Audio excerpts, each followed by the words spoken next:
Sadhguru, we as students stay away from our homes, from the familial, emotional comforts. In terms of our careers, we move out seeking greener pastures. In that, we seek company in opposite sex. Some people get into relationships which gradually progresses to physical intimacy. Sadhguru, the question is then why, as generations, we cannot discuss it openly? Or is premarital sex still a taboo? See, this is not some kind of a prescription. This is an individual need. Right now, we must understand this. In this society, we handled human sexuality like this. Before a girl attains puberty, they are named. This is the boy you're going to marry at the age of 6 or 7. They don't marry, but they keep telling him, your uncle's son, this guy, you're going to marry him, you're going to marry him. They're telling him, you're going to marry her. So they have not seen each other, they have not met each other, they have nothing going, but emotionally they're being bound. Before they touch each other physically, they want them to be emotionally bound in a strong way. So this is the technique of the culture, how they dealt with it. So when you become or attain to your puberty, when your body blossoms into certain possibilities, now your emotions are already with somebody. So you handle your body, you don't go wild because your emotions are already attached to somebody. So by the time they're 15, 16, the girl gets married. By the time they're 17, 18, the boy gets married. They get into agriculture or business or whatever, their activity. So one important aspect of the life of the youth is settled. One thing is emotion, another thing is a physical requirement. Both are settled at an early age. And of course, those days children came within a year or 2 years, so they got engaged and they got busy and life went on, all right? Today, our lives have changed because by the time you finish education, most people are minimum 24, 25 years of age. PhD means 35? I don't know what It depends how kind your professor is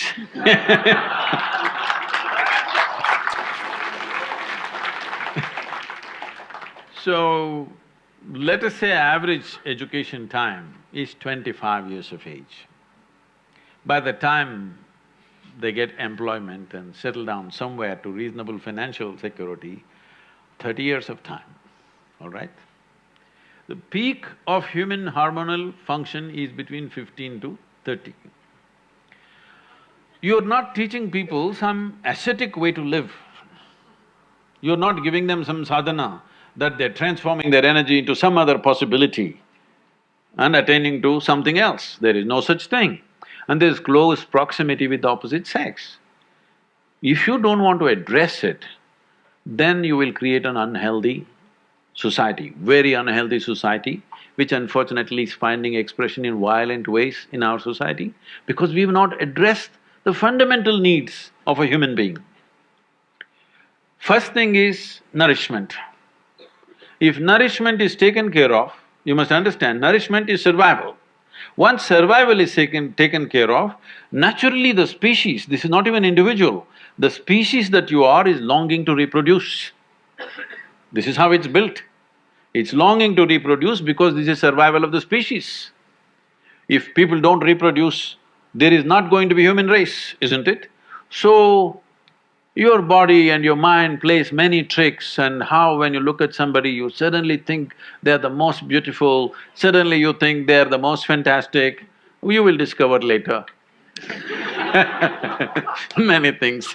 But initially, everything is clouded. See, I'm telling you, let's say you are 10, 12 years of age, you looked at people, they're quite normal.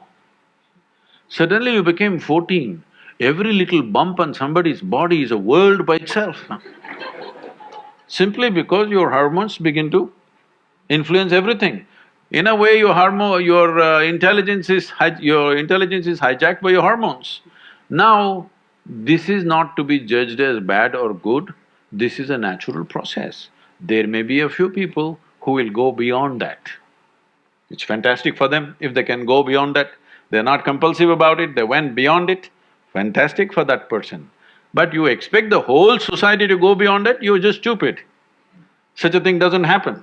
So, definitely the debate of when and how sexuality should happen has to come in. But now, we are still having a certain cultural aspects to us that we are an emotional lot. We are still an emotional lot. People suffer immensely when things happen without the needed emotions. A whole lot of people at least.